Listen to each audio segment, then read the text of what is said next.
Hey world, Dave here with Zero to Dev, the channel following my journey to become a professional developer.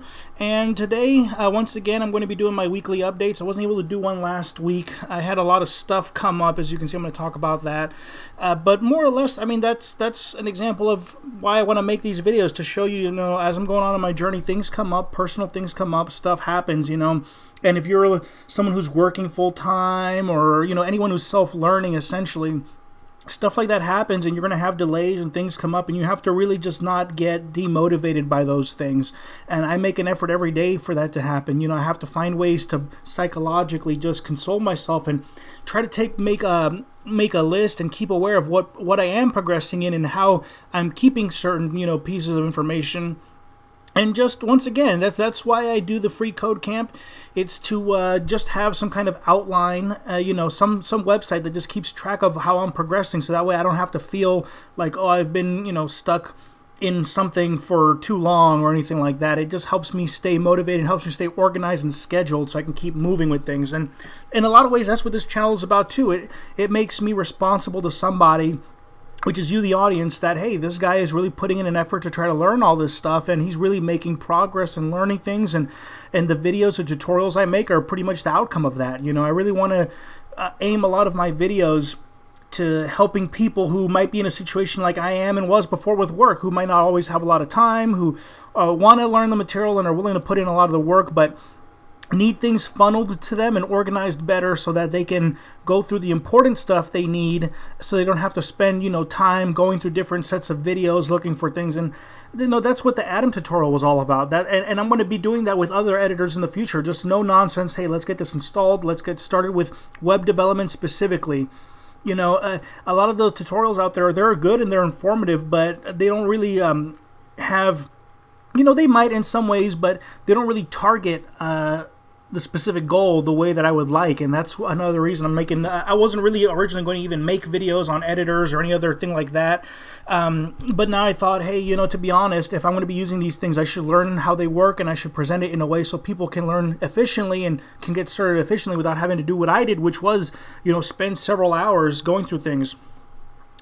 So actually, in terms of free code camp, I am still in the same position I was a couple weeks ago with the last time I mentioned it. I am about a little over halfway done with the CSS portion, but here's a little caveat to that, is that I actually have already gone through and more or less learned what I needed for the basics of CSS.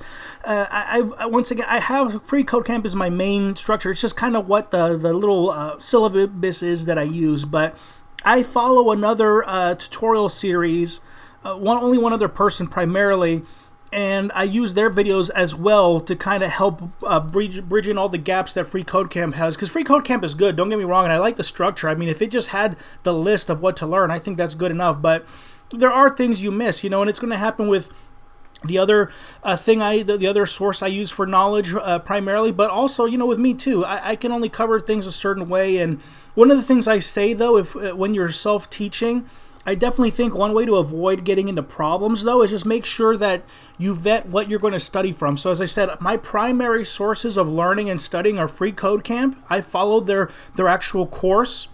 I'll watch their videos, but their videos on YouTube, their full tutorials, I count those as supplementary. I really make sure to keep a mental distinction between Free Code Camp being my main educational reference and syllabus, and then the other things I use are more or less supplemental, because that way I don't have to get off track, because certain videos are going to double back on some other subjects, or they're going to review certain things, and you really just want to make sure you have some lifeline to what you're studying, so that way you don't get off track, at least with me, and it's helped me out a lot. For example, I've already had some stuff come up where I had to take I've actually had to delay finishing the Free Code Camp, the CSS portion, because I actually have decided to just get started with Linux and Vim, as you can see. It's a personal goal of mine, in addition to just something that I believe a lot of people are saying you need to learn to work professionally as a developer. I've always known Linux and Vim, there were these things, before I was trying to get into this, that I knew like a certain subset of people, knew, and those people that knew how to use Linux and Vim, like they could do a lot of really powerful things with computers. And I knew that you could get some work doing it, but now that I've been researching the field a little bit more, I've realized that definitely having a foundation, a solid foundation with Linux is very, very, very valuable, especially when it comes to learning stacks and things like that. So I've decided to put a hold on just finishing off CSS, because once again, I more or less have learned it. I just need to actually officially finish it through Free Code Camp. But I actually just wanted to take some time to get started with that, so I'm not going too far. I want to make sure that I have Linux and Vim kind of learned and get a foundation in it, because my primary computer that I used to work actually isn't this computer. It's a little work laptop that I bought a little while back, just some little secondhand laptop that runs Linux Mint on it, which is basically, it's like a Debian distribution, but they work a lot the same. And in the future, I will be doing Linux tutorials with more or less the same goal, just bare basic stuff so that people can get started quick. And so in order to do that, though, I have to learn this stuff sufficiently myself and get familiar with it. And same thing like I did with the Atom tutorial. I actually have to go through and dedicate a couple of days to just sitting down and go, okay, well, what am I trying to do? And, how would this line up with what I think the average person who's looking to use these tutorials, how can both those goals be accomplished, with this tutorial? Because once again, I'm learning a lot of these things before I go in, and I'm teaching them to you folks because I do have a lot of experience having to do this. So when I used to work in the trades, a lot of times it doesn't matter how many years of experience you have. It could be anywhere from 1 to 20 to 30. I've known guys who have done this more than 30 years who've had to do the same procedure that I'm more or less doing with these videos, which is to learn something, to understand it, in a way that makes sense to them, and then to immediately go around to somebody who doesn't know this and to have to teach them these topics in a way that they'll understand. So I have to learn this material in a way that makes sense for me. Then I have to package it and present it to you in a way that will make sense for you too, so that you can understand. And it's actually two different things, because you have to really be conscious of what you're actually saying when you're doing those things. If I just go ahead and say, to explain things to you in only a way that I only understand, then it's a lot of times that can throw people off. And I see that, I think, with a lot of these tutorial videos, and that's what I really try to keep in mind with my own videos, is how, not assuming anything of the person watching, and really trying to make sure that I cover all my bases as much as I can. I'm not perfect. You're going to need to, have other sources for knowledge like I do, but I'm just trying to make an effort that, while I'm making these anyway, while I'm making these videos, might as well make them so that they're helpful for people besides just me. And you can see here, I did have a lot of problems that come up this last week. Not just personal problems, a lot of things around the house. The last couple of days, I've just been fixing things that have broken down in the house. So that's been a real big pain.